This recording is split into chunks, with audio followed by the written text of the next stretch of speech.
Hello, everybody, and welcome. For those of you who don't know me, I am Allison Cooper, the founder of Project Motherhood, and I am so excited to introduce you today to Ilyssa Panitz. She is an entertainment journalist. She runs the Divorce Hour with Ilyssa Panitz, a nationally syndicated radio, TV show, and podcast. And we are going to dive into the topic of divorce. So I'm going to hand it over to you, intro yourself, and share with everybody a little bit more about you and what you do. Well, thank you so much. I'm so honored to be here. So my name is Ilyssa Panitz. I am the media industry's only divorce journalist.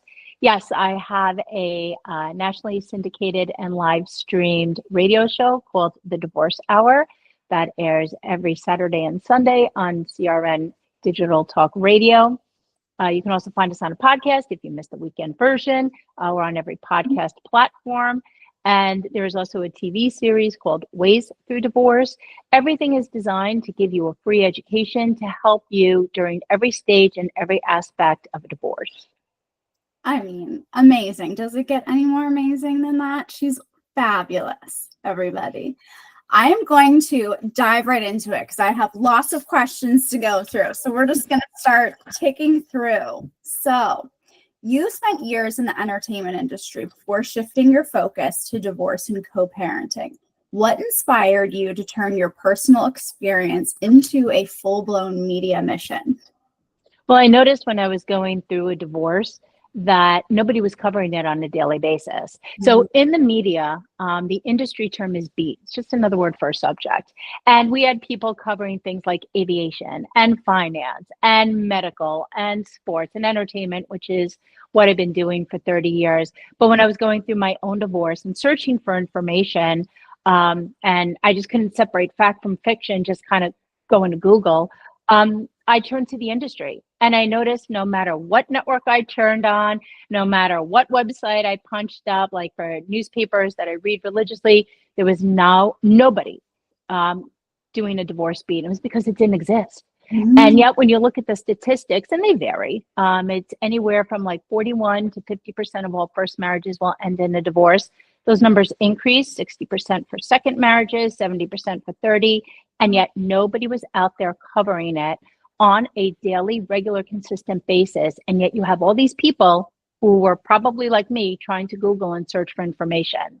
Journalists are credible resources. And so I said, look, I've been doing this for 30 years. They trust me as an entertainment correspondent. Let's build this from scratch and see where it goes. And it took off. So my job is not to take sides. I say we cater to an everybody audience. By that, I mean the people going through divorce, the experts, the friends and family, because they are the support system for those going through the divorce. We also reach children, schools, companies. So it's really, really important that when we are sharing information about anything and everything you need to know, that we are staying true to everybody. I love that. That's amazing. You're such a great go-to for everybody who's affected by it. I love that. You have become a trusted voice for families navigating divorce. Why do you think the media has historically avoided the topic, and what are some ways that you're working to change that? Yeah, there's this really negative perception when it comes to divorce. And a lot of people think that if we talk about it, we are promoting it. Not promoting it. We're educating people about it. That's what journalists are supposed to do. Our job is to share information about things people need to know. So why aren't we sharing any information about this? And I'm going to go back to that word perception, is people think that there's something wrong with a divorce. We're breaking up a family. You did something wrong. That's not the case. Sometimes a lot of people go through file for a divorce. It could be domestic violence. It could just be you have two people not happy. There could be lying, cheating, stealing. I mean, there's a whole barrage of reasons. And it may not just be the right situation for a person and even for the children to be in that environment anymore. So you take a different path. But here's one thing that I even told my own kids. You're always a family. You may just be living in different places, But, your parents are always your parents, and that never, never changes. But the more we talk about it, the more we're going to normalize it. And that's what we try to do. That's why our show comes on every week. And that's why we tackle anything and everything, even celebrity divorces, because we're trying to show people a divorce can happen to anybody. And it doesn't necessarily mean it's a bad thing. It just means it's a pivot. It's a shift. It's a transition. We use these words all the time. And these are the things people need to know so they can get onto their new path and everybody can find they're happy. Everybody deserves to be happy. And the more we can talk about it, the more I really hope that we can shift that perception. And we can not let people think there's anything wrong with it. People used to say, I'm getting a divorce, and they would whisper it. You don't have to whisper it. I'm not saying you have to shout it from the rooftops, but you can say it in a way, because maybe this is just, the marriage is just no longer working for you and the other side. And so you're just going a very different direction.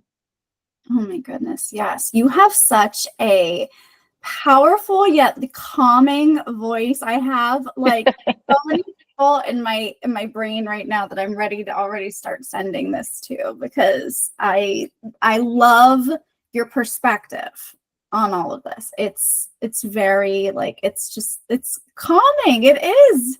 It's a very, that's the word that comes to my mind. One of the toughest challenges many parents face is co-parenting, especially when one parent is not being cooperative. What strategies or mindset shifts can help make the situation more manageable, especially for the sake of the kids? Yeah, this is a very common question that we get. And a lot of times there is one side that may be harboring bad feelings, maybe doesn't want to co-parent, maybe they just have a difficult personality. But I always try to say, stay in your lane. Don't veer over to the other side, because that is just going to cause an argument. And you don't want to argue, because then that spills over to the children. And we try to leave the children out of it as much as possible. So stay in your lane and look for the solution. That should be your focus. So I'm just going to make up a scenario. So let's say you have parent one and parent two, and the kids are going to parent two for the weekend. And then all of a sudden, one of the kids calls parent one and like, oh my God, I forgot my soccer bag, and parent two doesn't want to come get it.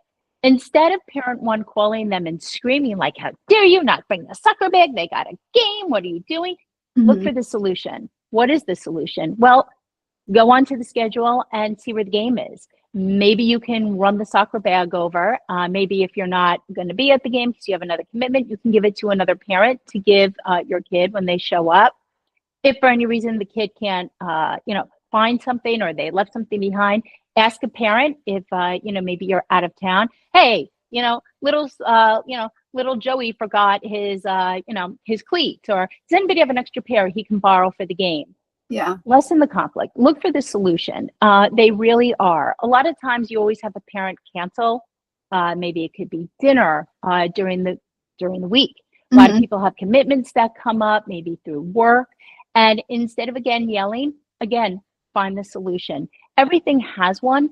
It's just you got to get into that right mindset to help look for it. Now, one way that people can also do this is before you go and respond to the other side with something negative, because that's what people do, the emotion gets the best of them and they just kind of want to go on the attack.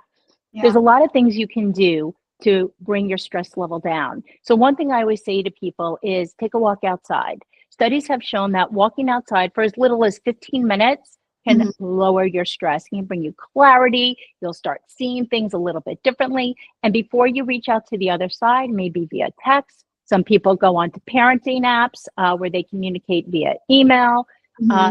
You'll respond to the other side a lot differently. If you can't go outside, maybe it's raining that day, go into your closet, sit in the dark, put on like the app called Calm. It has like things like music, and you can hear water rushing. Just close your eyes, deep breath in, slowly breathe out, just for a few minutes. Stay calm before you respond. And you'll also probably think of that solution that I told you about before a lot quicker. So these are things that people can do. It doesn't require a lot of time, but it has so many benefits. I love that. So find the solution, limit the conflict. I Yeah. like that. That's a really good, just basic reminder. Put it on a post-it all over, in some situations. I love that. You often talk about helping children feel secure before, during, and after divorce. What are some practical ways parents can create that emotional safety net at home? Yeah, parents have to first remember that, you've built this foundation and all of a sudden now it's crumbled and it's come apart. And that's very scary for a child. It's scary for adults, but it's a lot more scary for a child. One thing that kids love is consistency and familiarity. So when we had our kids and they were babies, what did we do? We got them on a schedule. Mhm. And they like that and they adjust to that. Try to keep that schedule as much as possible. So, look at their school calendar, look at things like their extracurricular activities, look at their friends, and keep that schedule of the rotation as consistent as possible. Even if you have to move to a new home, a lot of times families do have to move from the marital residence, but keep the schedule as consistent as possible. If the kids are used to having dinner at the same time every day, doing homework, bedtime, bath time, again, keep it as consistent as possible. When you set up that schedule and you continue to keep it flowing, it gives them a lot of calm. Kids are also going to be scared. So, always make sure that you're staying as present as much as possible. We as parents are always present in our kids' lives.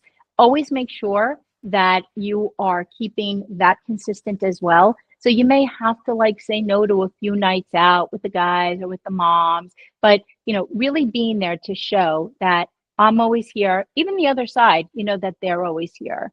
Kids may also be scared when they're getting ready to go to sleep. Sometimes it helps to just lay next to your child, maybe just rub their back. Again, you can use that calming app just to play something a little bit soothing, just to kind of set the tone and help promote it. They can sleep with you a couple times. That really worked for me. And then, of course, they gravitated back to their own rooms. But, just show them that no matter what, you're always there. And for the other parent that may not be living with them on a consistent basis, because maybe the kids are staying with one parent a little bit more, be at least present on the phone or FaceTime every day. The kids were used to seeing you a lot. The kids were used to hearing you a lot. Still keep that going. It's really important that kids know that even though the family dynamic has changed, you being their parents stays the same. That's yeah. Wow. Setting boundaries with an ex can be tricky, especially when emotions are high or patterns from the past linger. What are your top tips for establishing and maintaining healthy boundaries? I'm sure you get this one a lot. We do get this one a lot. And I think what the both of you need to do is decide how you want to communicate. So I always tell people that, is it going to be on the phone? Some people, the emotion is still too raw. They're not ready to have those conversations. That's why parenting apps can be very helpful. You construct an email to the person. Usually on the bottom of the app, they'll tell you the tone that the message is. So you maybe want to make it a little bit nicer. Again, you are not looking to add to the conflict. You're looking to lessen it. But both of you figure out how you want to communicate. When you do, make sure the information that you are sharing is about the kids and the kids only. Not, I heard you were out at a bar dancing on on top with a beer bottle. What are you, nuts? Or wait, you went to the game when you were supposed to be saving money because what? No, none of that matters. What matters is the kids. And that should be the only information that you share. Your personal feelings do not matter. So we'll go back to, little Joey has the orthodontist on Saturday. I think you're going to be with him. Again, here's the address. Little Susie has dance practice. They moved it to, to a different location. Here's the new address. I know you're taking the kids to dinner. They're at play dates. Here's where they're at. Short, sweet, to the point. Only what the other side needs to know. Personal feelings do not matter anymore. And again, decide how the information is going to be shared. A lot of people do prefer parenting apps. Sometimes people like texting. Sometimes people just stay within each other's emails. You do whatever works for the both of you. When you go to events, again, maybe you want to set up a plan ahead of time. Like, look, I know we're not on good terms. I'm going to be sitting on this side of the bleachers, maybe just to make it a little bit easier. You want to sit over there, or maybe you show up and you see parent number one sitting like, maybe more in the middle. Maybe you go a little bit like, more the other way. Again, just to keep the conflict down. Everybody should play a vital role and a big role in the kids' lives. But again, find the things that work for you guys. And remember, your kids are going to learn. So you guys are role models right now. And if you want your kids to get along with their siblings and their peers and be good people as they grow up, they're going to model what you do. So it's true. Yes. That is so true. Are there any specific parenting apps that you recommend to people tuning in who may be going through this and kind of like are just starting to navigate? Do you have a recommend something that you really like? I would say two of the very big ones that I know a lot of people use is one called Our Family Wizard, and there's another one called Support Pay. Support Pay is all one word. But those are two very big ones. A lot of times you can use them to upload schedules. You can, a lot of them have calendars where you can put things in so the other side can see them. You can communicate via email. Support Pay also helps you collect child support and spousal support. So you always make sure that the payments are coming in and neither one of you has to go back to court. So, a lot of these apps can do a lot of different things. And again, if people do not want to be in like contact, meaning like the phone, these are a great solution. The best part is they're super, super affordable.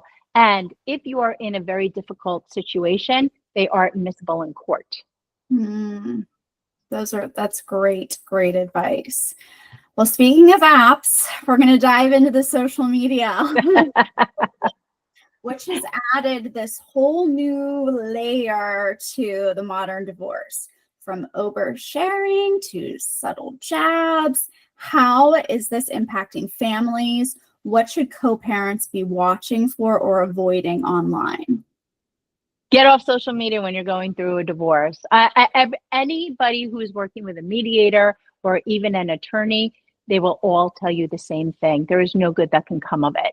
So we'll talk about a high conflict divorce. About 10 to 20% of all divorces are identified as high conflict.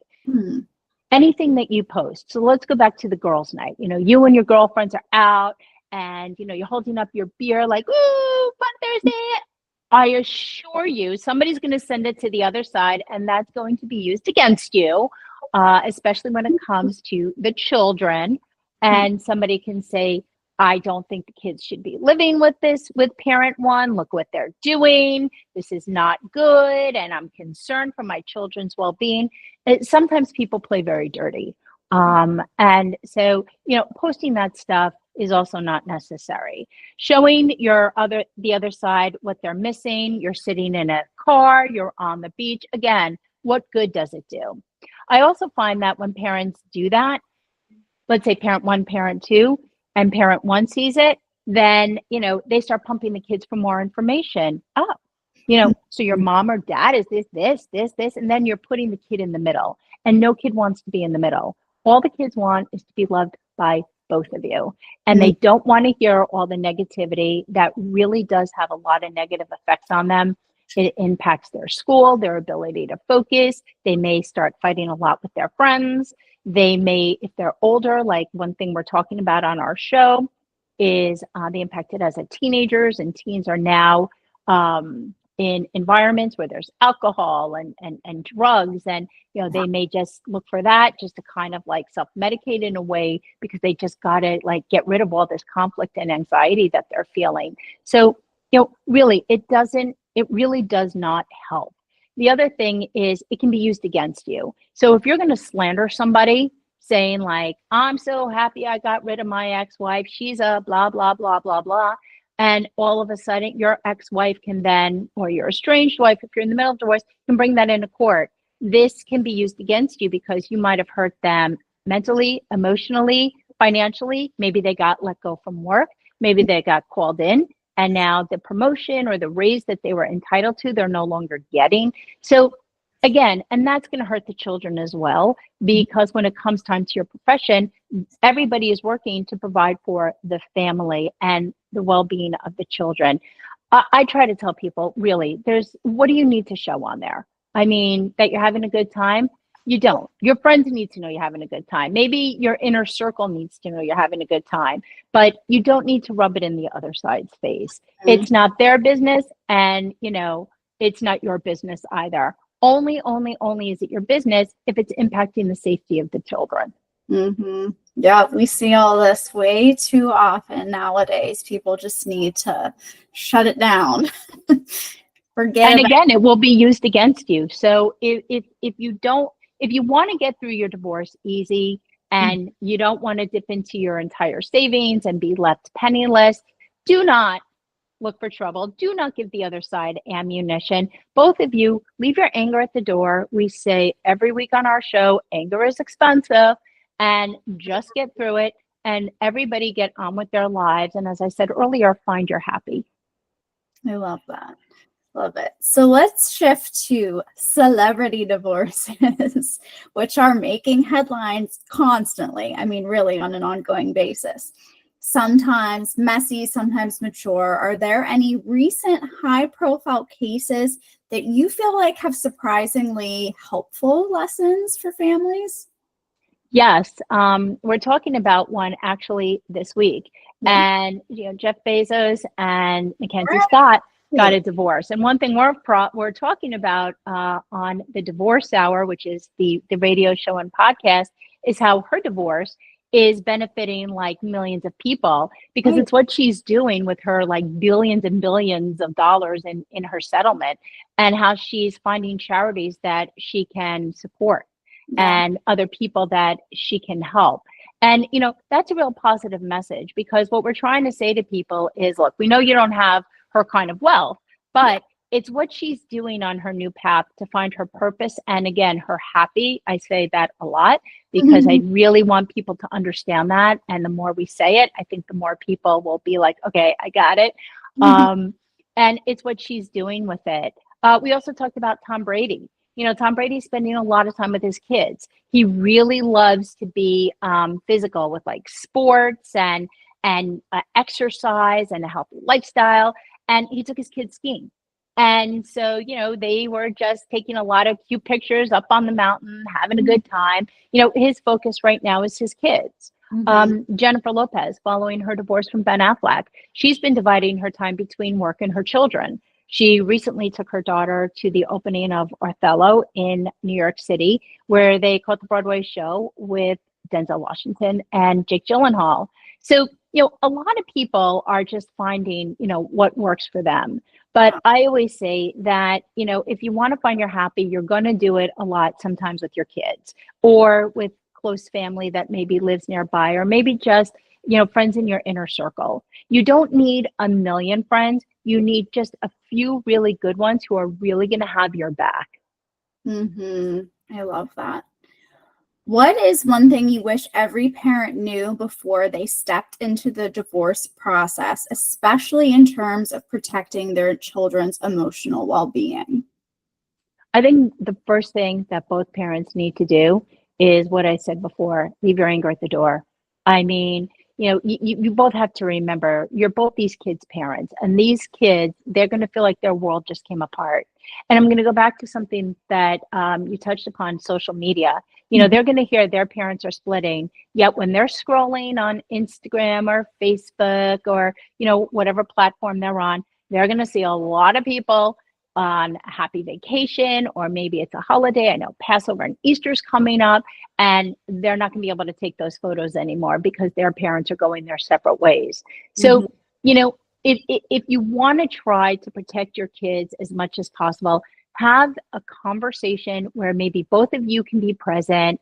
Do not bash the other. no yelling, no pointing fingers, no trying to tell kids information that they do not need to know. The one thing you both should be saying is, this isn't your fault and how much we love you. We're trying to figure this out so we can keep things as normal and as consistent for you guys as possible. A lot is really not going to change, and we are going to work together for that. That is always our goal. And the more you can reinforce it and again work together. I know it's hard if you have a lot of negative feelings towards this person in that moment, but again, it's like what I said earlier. Remember what your goal is. Your goal is your kids. I tell people all the time, they're like, what do you talk about when you talk about your own divorce? I go, I don't talk too much about it because my immediate audience are my kids. And I will always be respectful to the other side, because even though our situation did not work out, my kids didn't divorce the other side. I did. Right. And so it's really important that parents remember that.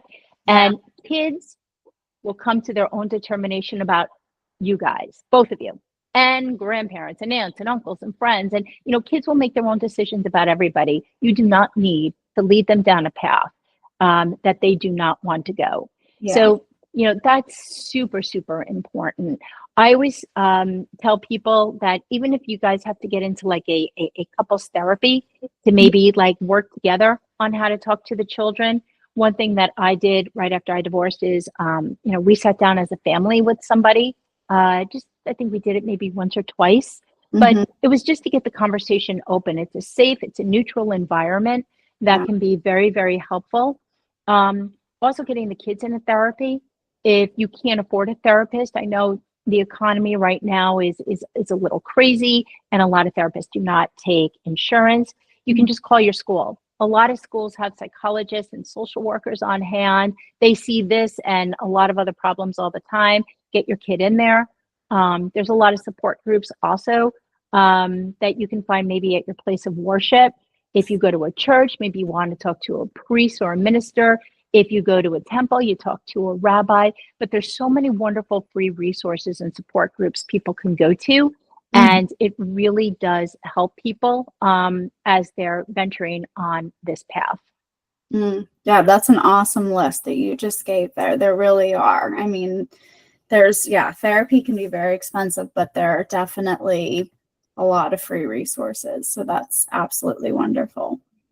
So on the divorce hour, which I cannot stress enough, if you're going through a divorce, please, please, please check out her show, Ilyssa's show. You talk to a lot of different experts constantly. Is there a piece of advice that just has stuck out to you from someone you interviewed over the years? Wow. Well, we're going on our 4th year. I mean, we've had a lot of people on.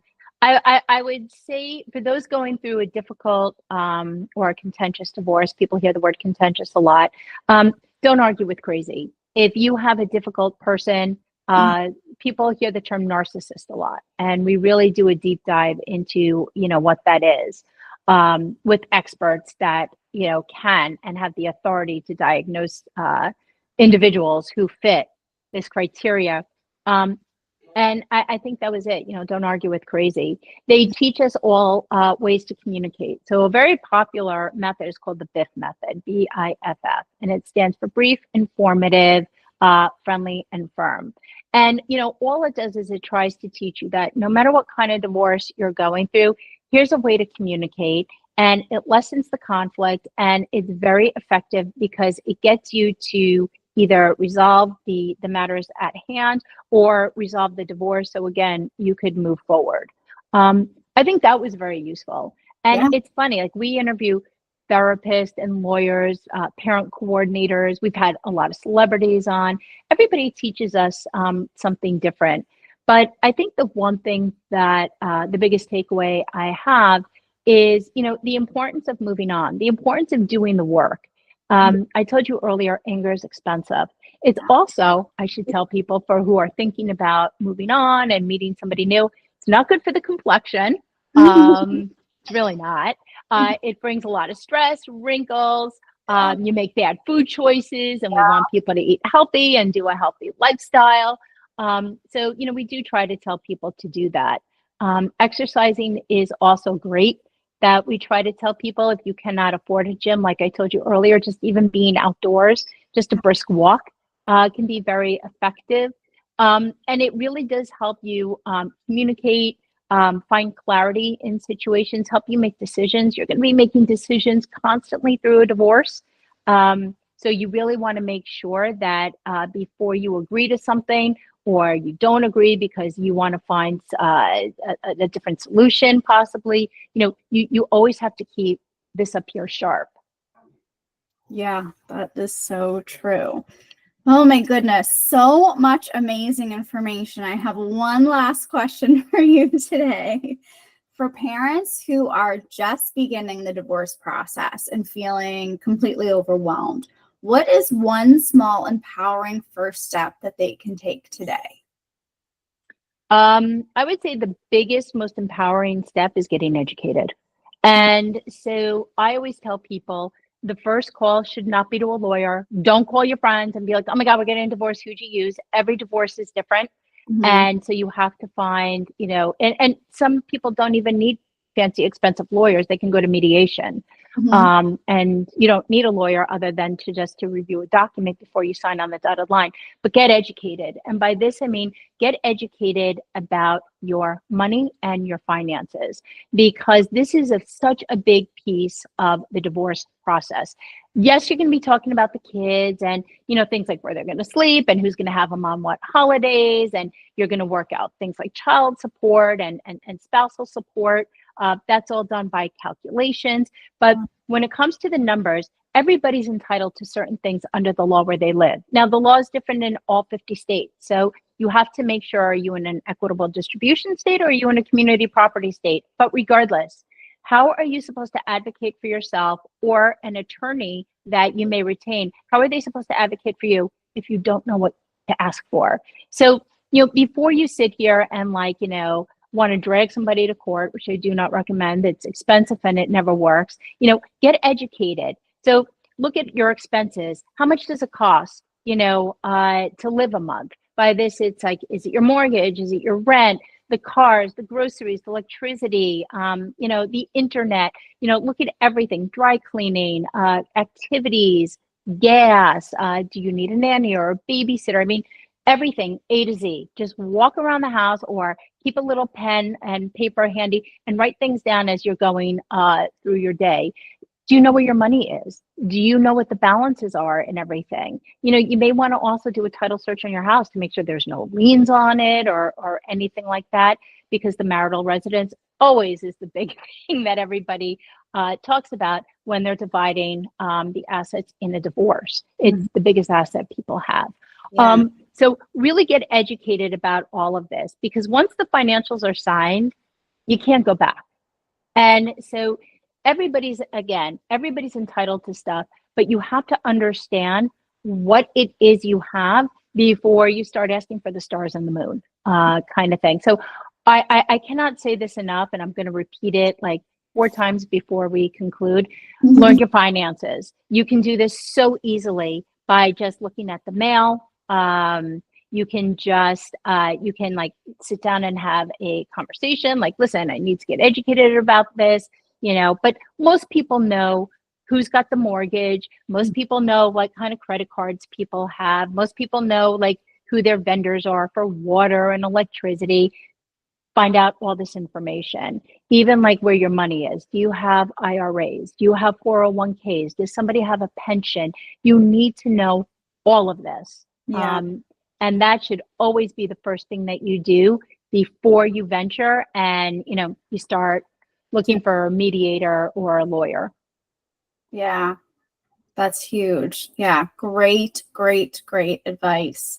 Thank you so much for being here. I mean, I know that I have, you've learned so much. I hope that everybody here who is, especially those who are navigating divorce and co-parenting, I'm sure that they have learned so much as well. And yeah, I think that we're ready to wrap up here. And until next time, thank you all for joining us. Thank you, Ilyssa, so much for being here. I really appreciate it.